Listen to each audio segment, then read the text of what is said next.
sur Radio 101. Comme je l'avais dit, nous sommes en compagnie d'une femme remarquable qui est Mariam Hassani, directrice de l'école maternelle. Bonjour. Bonjour. Qui va être interviewée par nos journalistes Fardati et Faudet. Fardati et Sharaf. Je vous cède l'antenne. Merci Taïna pour nous avoir cédé l'antenne. Bonjour auditeurs, je suis Fardati. Je vais tout d'abord présenter Madame Mariam Hassani. Mariam Hassani est une femme avec plusieurs engagements. Étant la première Miss Mayotte élue en 2000, elle est la fondatrice de l'association Les Étoiles de Demain, qui consiste à aider les élèves en difficulté et tout particulièrement les garçons. Ancienne professeure des écoles, elle est aujourd'hui la directrice de l'école maternelle de Gavani Sud située à Mamoudzou. Mariam Hassani, vous êtes la première Miss élue à Mayotte et également la fondatrice de l'association Les Étoiles de Demain. Pouvez-vous nous en dire plus? C'est une question qui est large.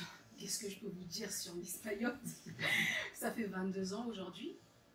Pouvez-vous nous expliquer votre parcours et aussi est-ce que cela vous a ouvert des portes? D'accord. Là, c'est plus précis. Merci, Fardati. Oui, alors, pour la première fois, Mayotte, en fait, c'est grâce à ma maman qui m'a sollicité, qui m'a poussée à aller concourir pour l'élection de Miss Mayotte à l'époque. Et je me suis dit, voilà, c'était une belle expérience et pourquoi pas ne pas me lancer. Et la surprise, c'est que voilà, j'ai été élue et j'ai pu participer à pas mal de choses à Mayotte, mais également au grand concours national de Miss France. Et c'est juste un concours incroyable puisque j'ai pu visiter des pays que je n'aurais jamais pu faire dans ma vie, notamment le Canada. On a pu être dans des palaces. Je ne pense pas que je pourrais aujourd'hui me payer un palace à 50 000 € la nuit. Donc j'ai pu vraiment découvrir la gastronomie, la culture de toutes les Miss. Et vraiment, mon esprit ce jour-là, il y a quelque chose qui a déclenché mon cerveau et je me suis dit, voilà, je vais me lancer, je vais m'exprimer et surtout aider les autres à s'exprimer. Ça, c'est pour l'élection de Miss Mayotte. Il y a plein de choses à dire, mais bon, je m'arrête là. Merci. Et quant à l'association des Étoiles de Demain, quels sont vos objectifs, comment vous procédez? Eh bien, c'est venu grâce à l'élection de Miss Mayotte, Miss France. Donc, comme je suis allée à l'élection, j'ai vu la maturité que cela m'a apporté, la richesse, celle de côtoyer toutes les jeunes filles, celle de côtoyer Madame de Fontenay, mais plein de choses, d'avoir vu des stars, notamment Jean-Pierre Foucault, mais vraiment, voilà, je me suis dit, mais tiens, mais pourquoi ne pas donner l'opportunité à des jeunes garçons, puisque l'élection de Miss Mayotte existait déjà, à des jeunes garçons de pouvoir s'ouvrir aussi, d'aller voir d'autres choses, peut-être que ça peut changer leur esprit, leur manière de penser, la mentalité également. Et c'est à ce moment-là que je me suis dit, tiens, je vais créer une association appelée Les Étoiles de Miss. Vous êtes également la directrice de l'école maternelle de Gavani. Quelles sont les difficultés que vous rencontrez lors des inscriptions scolaires? Bon, c'est un grand chantier, je ne vais pas vous mentir, je pense que le recteur était là, il a eu beaucoup de choses à dire à ce niveau-là. Mais on essaye, nous, d'accepter, parce que l'inscription, c'est la mairie qui l'a fait. Mais nous, on essaye, par rapport à nos capacités d'accueil, d'accueillir le maximum d'élèves. Actuellement, dans mon école, j'ai des classes ordinaires et des classes itinérantes. Ça, c'est une nouveauté depuis l'année dernière. Donc, les classes itinérantes, ce sont des élèves qui sont accueillis par alternance et à temps partiel. Donc, cette année, c'est 2 fois par semaine, à raison de 5 heures par jour. Donc, ils font 10 heures comment je dis, 10 heures par semaine, donc ça fait 40 heures, si je compte bien, par mois. Alors que l'année dernière, ils étaient accueillis 2 heures par une fois. Enfin, c'est difficile, 2 heures, une fois par semaine, et c'était toutes les 3 semaines. Je conçois que ce soit un peu compliqué, mais on avance. C'est vrai que ce n'est pas facile en matière d'accueil d'élèves, mais je pense que le rectorat et la commune font le maximum qu'ils peuvent pour accueillir le maximum d'enfants et essayer de transmettre les apprentissages et voilà, les compétences que l'éducation nationale a vis-à-vis des jeunes élèves. Ces jeunes qui sont en classe itinéraire, ce sont les jeunes qui n'ont pas eu de place lors des inscriptions car il n'y avait plus de place, ou ce sont d'autres jeunes particulièrement? Oui, ce sont des élèves qui sont en liste d'attente en fait. J'en ai 200, j'en avais 200 par exemple cette année, que je n'avais pas pu accueillir l'année dernière. Et bien, cette année, ce sont des 2018 en plus, ils n'ont pas fait de petite section, ce sont des 4 ans, ils sont soit 4 ans, soit 5 ans.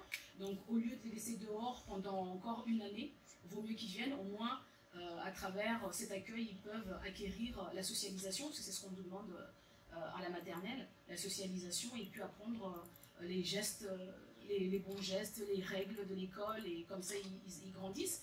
Et puis l'année d'après, ben, on essaie de les accueillir avec les difficultés, mais ça nous fait toujours plaisir de savoir les élèves à l'école que dehors, dans la rue. Bonjour Madame Mariam Hassani, moi c'est Sharaf, et ma première question c'est là. On sait que les établissements scolaires du premier degré ne fonctionnent pas de la même manière sur notre Académie de Mayotte.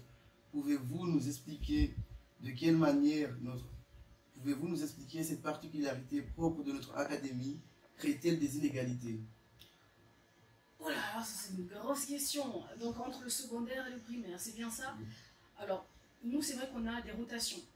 On a les rotations, donc on a des équipes, des enfants qui viennent le matin, des enfants aussi qui viennent l'après-midi, à défaut de place. Du fait qu'il n'y ait pas de place, donc on essaye de faire des classes en rotation.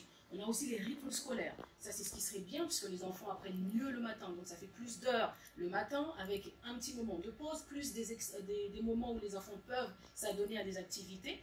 Donc, on est là en ce moment. On n'est pas comme le collège, les établissements secondaires, qui peuvent avoir cours toute la journée, ou une partie, ou une pause, etc.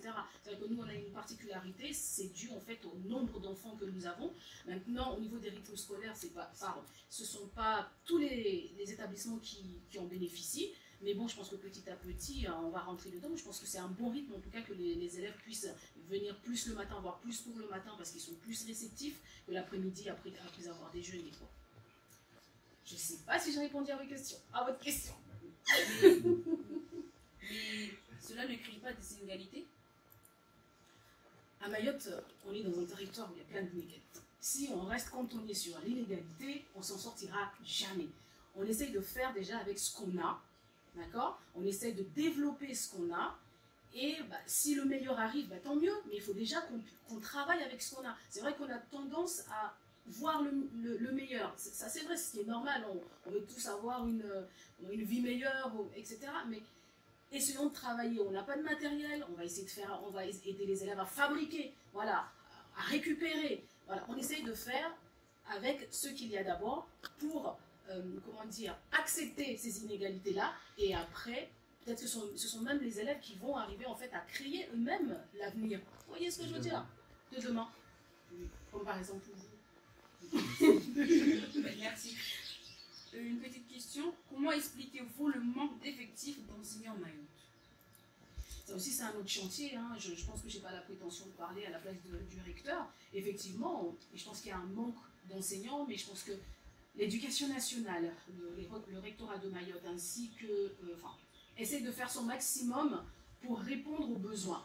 Moi, je sais que dans mon école, dès que j'ai des enseignants qui sont absents, on essaie le maximum possible de nous envoyer des remplaçants. Parce que des fois, on a les remplaçants qui sont absents. Donc, ce n'est pas facile, mais on essaye de répartir les élèves. On essaie de ne pas demander aux parents de les ramener. On essaye le maximum de faire ça, mais il faut accepter qu'à Mayotte, on est dans un territoire où il y a beaucoup de choses à faire, et attirer les gens vers notre territoire, c'est aussi, une grande problématique, mais le meilleur, je pense que c'est de pouvoir de vous former vous, par exemple, et devenir professeur des écoles ou directrice d'école, et comme ça, on donnera peut-être l'envie à d'autres personnes de venir sur notre territoire. Qu'est-ce que vous en pensez? Je suis totalement d'accord avec vous, bien sûr. Alors, continuez ou nous arrêter pour une petite courte pause. L'enjeu est tellement énorme. Chers auditeurs, nous nous retrouvons tout de suite avec une petite pause musicale de l'artiste Kachou Kachou. De retour sur Radio 101 en direct et en duplex avec la radio 2B du lycée Rémi Belou. Chers auditeurs, je tenais à vous préciser que notre invité était envoûté par la musique. Nous poursuivons notre échange avec nos journalistes Fardati et Anfan, ainsi que notre invité, Mariam Hassani. Merci Daïla, nous poursuivons avec cette question. Mariam Hassani, à Mayotte, la plupart des parents ne sont pas en mesure ni de lire ni d'écrire.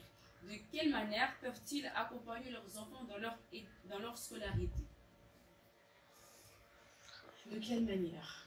Si on avait, comment dire, de l'ambition, c'est de retourner à l'école. Il n'y a pas d'âge pour apprendre. C'est de demander à chaque parent d'aller essayer. Le meilleur, c'est aussi que les élèves, vous puissiez transmettre aussi à vos parents. C'est vrai qu'avant, ça se faisait à l'inverse, c'était nos parents qui nous transmettaient. Aujourd'hui, vous avez un savoir que vous pouvez transmettre à vos parents. Donc pourquoi ne pas faire les choses à l'envers? Pourquoi ça ne serait pas à toi, par exemple, excuse-moi, de donner, d'apprendre à ta maman à déchiffrer, à décoder, à apprendre du vocabulaire, à faire des phrases, des syntaxes. Et peut-être que Mayotte a besoin d'un monde à l'envers. Ça, c'est une bonne question. C'est vrai? Donc, je pense qu'il y a tout ça, effectivement. Je pense que c'est, oui, pourquoi ne pas aller apprendre quand on sait qu'il y a des personnes qui ont 70 ans qui font le bac. Voilà. Donc, ils peuvent apprendre à lire. Hein. On apprend à lire au bout d'une année. Hein. On commence déjà à déchiffrer. Hein. C'est ce qu'on fait en grande section. Mais c'est aussi le rôle des associations aussi, les parents qui veulent apprendre. Voilà. Mais c'est aussi le rôle des jeunes, voilà, de pouvoir transmettre cela. Je suis totalement d'accord avec vous. Vu que ma mère à moi fait une formation et que je l'aide en lui donnant des cours du soir. Permettez-moi d'applaudir. Mariam Hassani, nous avions vu dans le journal télévisé de Mayotte la Première qu'en début de cette année scolaire, votre école a été saccagée et détruite. Pour quelles raisons et qu'aviez-vous fait pour régler cet incident?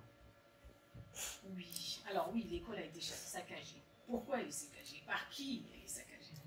Ça. Et elle a été saccagée par des personnes qui ne sont peut-être pas dans l'éducation. Enfin, qui, en tout cas, qui ne sont peut-être pas à l'école, ou qui sont à l'école, mais qui décrochent. Donc la chose à faire, c'est déjà de pouvoir mettre des mesures pour que les élèves ne décrochent pas. Ça, c'est la première, mais c'est un chantier encore, on en a pour les 40 ou 50 ans à venir.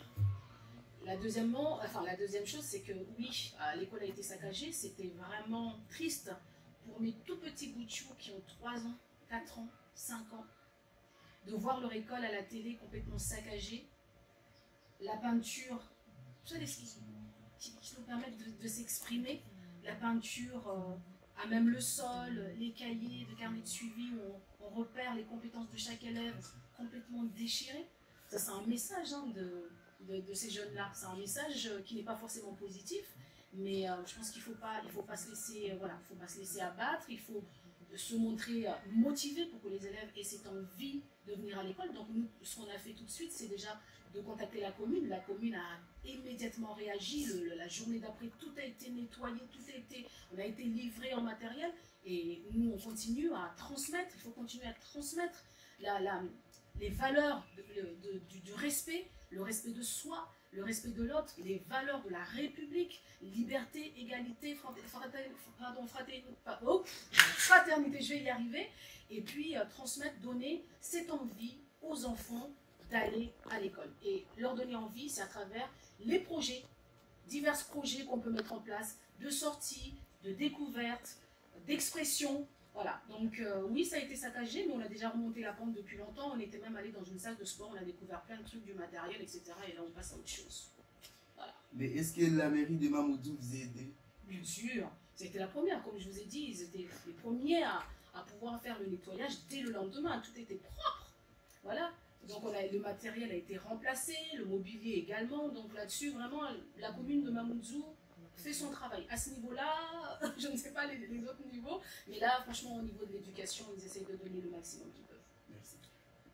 Mariam Hassani, le bilinguisme est aujourd'hui un point d'appui pour les maîtres et les maîtresses.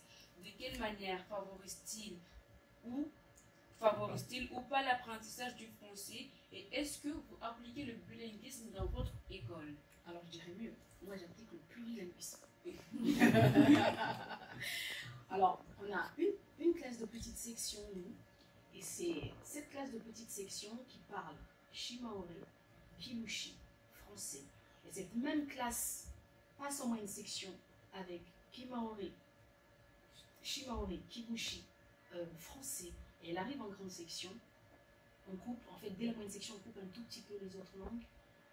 Un tout petit peu, on les utilise, hein, mais pour les emmener dans la langue française. En fait, automatiquement, ils rentrent dans la langue plus facilement parce qu'ils comprennent la leur, ils découvrent une autre, et c'est vrai qu'ils comprennent à peu près, même si c'est pas du tout le même code, mais ils comprennent que pour s'exprimer, il faut un sujet, un verbe, un complément, et donc ils rentrent dans cette dynamique orale, je dirais, et ils arrivent en fait en grande section avec que le français, et quand on fait les évaluations, ben, on remarque en fait que ces élèves-là sont beaucoup plus à l'aise à l'expression que les autres qui n'ont pas bénéficié de ce dispositif de plurilingue. Donc oui, parlons, même le coréen, allez, il faut parler. En plus, quand ils sont petits comme ça, ce sont des éponges, donc il faut leur donner tout, il faut leur faire écouter tout et n'importe quoi, après ils choisiront, ils s'orienteront là. Je suis d'accord avec vous, il faut parler, parler et parler. On est prise. On est prise par le temps. Eh bien, encore merci à vous, Mariam Hassani, et au plaisir de vous revoir encore une fois sur Radio 101 avec le sourire et votre humour charmant. Merci beaucoup pour l'invitation. On se retrouve juste après la pause musicale de Je serai là d'Agnati Yves.